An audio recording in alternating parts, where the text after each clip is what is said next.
हाय आप सभी लोग को जय श्री श्याम। आज की क्लास में, आज हिंदी के क्लास में आप सभी लोग को बहुत बहुत धन्यवाद, क्योंकि हिंदी पढ़ना आपके लिए बहुत जरूरी है एग्जाम के लिए। और झारखंड के एग्जाम अगर आप देना है तो हिंदी तो किसी और में पढ़ना ही होगा, हाँ या नहीं? तो पक्का पढ़ना होगा।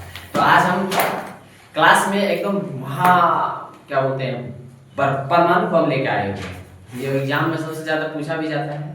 तो परमाणु बम का क्या नाम है? तो उस परमाणु बम का नाम है समास। क्या नाम है? समास। यानी आज का हमारा क्लास शुरू होने जा रहा है समास का। ध्यान से सुनिएगा, पढ़िएगा। देखिए जितने मतलब अपना दिमाग में कंसंट्रेट करके रखिएगा। हाँ, ये भी याद रखिएगा। टेलीग्राम चैनल से जरूर जुड़िए, क्योंकि नहीं जुड़ते हैं तो बहुत दिक्कत है आपको। क्या दिक्कत है? दिक्कत यही होने वाला है कि वहाँ पे टेस्ट होता है। टेस्ट आप में शामिल होइएगा तभी वो टेस्ट आपको काम करेगा एग्जाम। चलिए आइए, हमारा आज का टॉपिक है समास। हम समास पढ़ने जाएंगे। समास क्या है भाई? तो समास जो है दो या दो से अधिक पदों से मिलकर बना हुआ रहता है, जिसका संक्षिप्त रूप हम कह सकते हैं। यानी कि समास का अर्थ है संक्षिप्त रूप। क्या है? संक्षिप्त रूप। संक्षिप्त रूप। समास का अर्थ है संक्षिप्त। जल्दी जल्दी समझाना, ठीक है? और यानी कि समास आप समझ गए कि समास का अर्थ होता है संक्षिप्त में दो या दो से अधिक शब्दों से मिलकर बना सार्थक शब्द, सार्थक मतलब अर्थपूर्ण शब्द को हम समास कहते हैं। क्या बोलते हैं? समास। क्या कहते हैं? समास। समास एक तो विग्रह होता है। समास विग्रह क्या है? एक तो समास समझ गए, अब विग्रह का मतलब होता है बिखारना।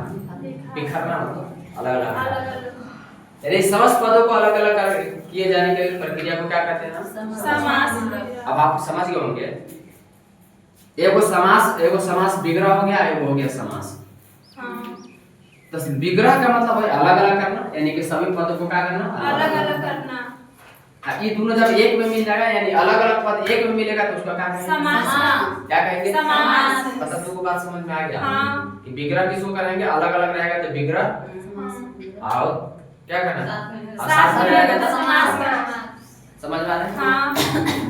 इसका मतलब है कि अगर हम प्रतिदिन हम लिखेंगे राम रोज रोज दूध लाता है। इसका मतलब यानी प्रतिदिन लाता है, तो राम रोज रोज दूध लाता है। इतना बड़ा शब्द हो गया। हम एक छोटा बना दे, राम प्रतिदिन दूध लाता है, हो गया इतना। दोनों में अंतर क्या है? राम रोज रोज दूध लाता है, समास विग्रह बड़ा हो गया। राम प्रतिदिन दूध लाता है, हो गया तो छोटा हो गया। तो समास इसी को संक्षिप्त बोलेंगे। क्या बोलेंगे? संक्षिप्त। आइए, समस्त पदों को अलग अलग किए जाने की प्रक्रिया को क्या कहते हैं? समास। जैसे नील कमल। नील कमल, इसका अगर विग्रह करने चलेगा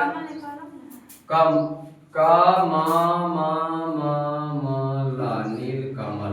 गुड, थैंक यू। कमल, नील कमल, इसका विग्रह करने चलेगा तो नीला है जो कमल। इतने हो गया कि नहीं? और छोटाने है एक नील कमल, तो छोटा है संक्षिप्त रूप। यानी हम इसको कहेंगे कि क्या है? समास है। क्या है? समास। इधर वाले क्या कहेंगे? समास विग्रह। तो नीला है कमल, नीला है जो कमल, यानी कि नील कमल, नीला है जो कमल। इतना बड़ा है वो नील कमल, छोटा।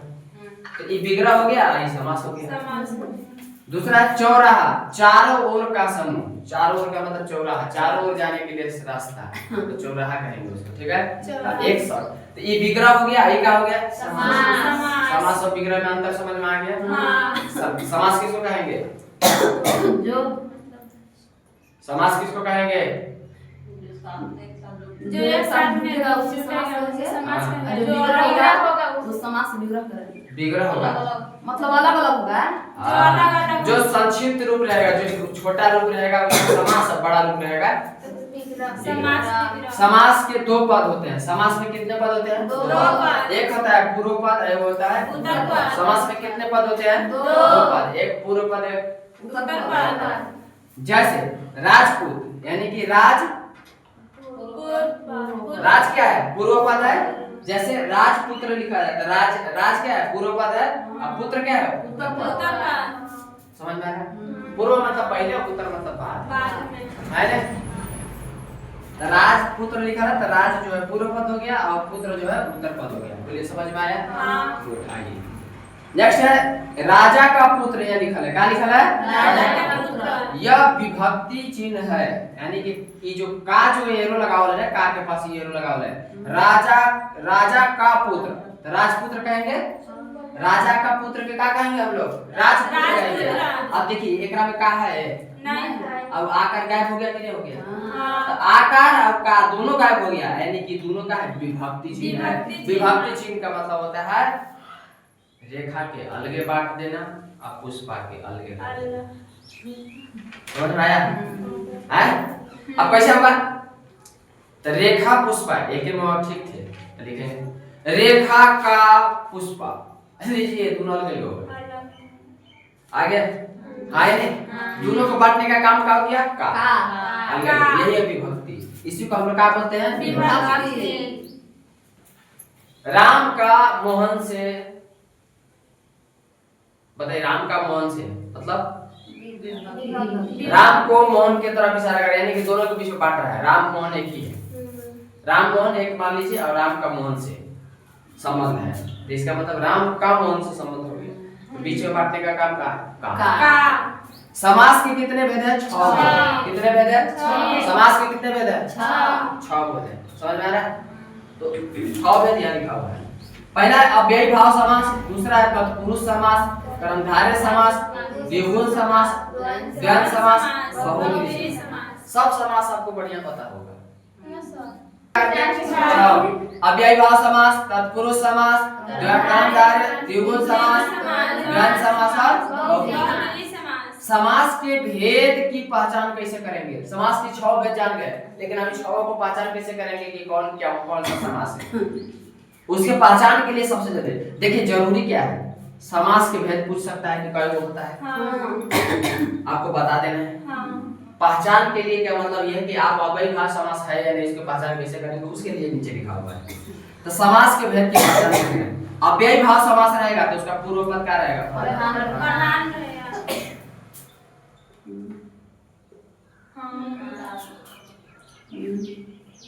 पूर्व पद प्रधान, इसको अव्ययी भाव समास क्या बोलेंगे? क्या कहेंगे? अव्ययी भाव समास कहेंगे। सही राइट, यानी कि पूर्व पद प्रधान रहेगा, ठीक है, या अव्ययी रहेगा। राइट, प्रधान या अव्ययी दोनों कोई भी रहेगा, पूर्व पद प्रधान रहेगा। दूसरा तत्पुरुष समास, कर्मधारय और द्विगु। तत्पुरुष, कर्मधारय और द्विगु, इसमें उत्तर पद प्रधान होंगे, यानी कि पीछे से प्रधान होगा। करने से पीछे से प्रधान होगा, यानी पीछे का मतलब होता है पुत्र। पुत्र पीछे से प्रधान है। उसके बाद द्वंद्व समास, दोनों पद प्रधान होंगे, माता पिता, चाचा चाची, दीदी दीदी, जीजा मामा। ऐसे हंस रहे, सही बात है? हैं? दादा दादी, नाना नानी, नानी पोता। ठीक है। बहुव्रीहि समास, इसमें तीसरा पद प्रधान होता है। बहुव्रीहि समास में कह रहा है तीसरा पद प्रधान होने का मतलब है पीला है, क्या हुआ? पीला है अंबर जिसका, यानी पीतांबर। चक्रपाणी, चक्र है जिसके हाथ में, भगवान विष्णु है ना। ये सब अरे कुछ भी है, पीला वस्त्र चाहे नीला वस्त्र। आइए इधर, नीला है कंठ जिसका, यानी नीलकंठ भगवान शंकर। तो इस भगवान शंकर प्रधान हो रहे हैं, नीला और कंठ कोई प्रधान नहीं हो रहा है। आइडिया समझिए, इसमें भगवान शंकर जी प्रधान हो रहे हैं, है ना। लंबा है उधर जिसका, लंबोदर, अर्थात गणेश भगवान। गणेश भगवान बहुव्रीहि समास बन गए, लंबा है उधर नहीं बना। राइट, तीसरा पद प्रधान हो रहे हैं कि जिसका बोध हो रहा हो, तो बोध गणेश जी का हो रहा है, तो गणेश जी प्रधान हुए। आइए माफ कीजिएगा गणेश जी, हम लोग आपको इसे कह दिए है, कोई दिक्कत नहीं। हम लोग लेकर चेंगा नहीं है, पर हम लोग लौटने लगते हैं। बहुव्रीहि समास में तीसरा पद प्रधान होता है। अब हम तीसरा पद प्रधान होता है, हम आज अभी पढ़ेंगे पहला पद, जिसका नाम है अव्ययी भाव समास। अव्ययी भाव समास किसको कहते हैं? जिसका पहला पद अव्ययी हो या प्रधान हो, ठीक है, अव्ययी हो या प्रधान हो। अव्ययी भी लिख सकते हैं, अव्ययी हो या प्रधान हो, उसको आप क्या करेंगे? अव्ययी भाव समास। अव्ययी भाव समास की पहचान की तरीका क्या है? जिसके यानी पूर्व पद, अव्ययी भाव में पूर्व पद चलता है, तो पूर्व पद में अन्नु लिखा होगा और आ लिखा होगा, प्रति लिखा होगा, भर लिखा होगा, यथा लिखा होगा, यावत लिखा होगा, हर लिखा होगा, ये पहले लिखा होगा। जैसे प्रतिदिन, प्रतिदिन, प्रतिदिन मतलब प्रति जोड़ दिन यानी प्रतिदिन, है ना यार? हाँ। प्रतिदिन। अ जोड़ जन्म, आ जन्म, आ जोड़ जन्म, आ जन्म, यथा जोड़ संभव, यथा संभव, अनु जोड़ रूप, अनुरूप, भर जोड़ पेट, भर पेट, मिले प्रियंका को भर पेट, प्रति जोड़ कुल, प्रतिकूल, हाथ जोड़ हाथ, हाथ हो हाथ, मिले चांदनी को हाथ हो। बोले समझ में आया? आया नहीं? कोई दिक्कत? अब अव्ययी भाव समझ जो है कि पहचानने का एकदम आसान तरीका समझ में आ गया कि भैया पहला पद प्रधान होना चाहिए, हाँ या नहीं? और पहला पद जैसे जुड़ेगा उसका अर्थ बढ़िया बन जाएगा। देखिए अनु जुड़ा तो अनु को अनुरूप हो गया, प्रतिजु जुड़ा तो प्रतिदिन हो गया, भर जुड़ा तो पेट भर गया, ठीक है? यथा जुड़ा तो यथा संभव हो गया, समझ में आया? हर जोड़ेगा तो हर मतलब हर जोड़ेगा तो क्या होगा? हाथ हाथ हाथ मतलब हर जोड़ देंगे तो या हाथ हाथ जोड़ देंगे तो हाथ मतलब हाथों हाथ हो जाएगा। समझ में आया है नहीं? हाँ। तो आपको बहुत बढ़िया समझ में आ गया होगा। तो हम लोग कल की वीडियो में क्या पढ़ेंगे? कल के मतलब कल क्लास में पढ़ेंगे तत्पुरुष पढ़ेंगे, कर्मधारय पढ़ेंगे। तो आज हमारी क्लास यही समाप्त होता है। तब तक आप सभी को जय हिंद।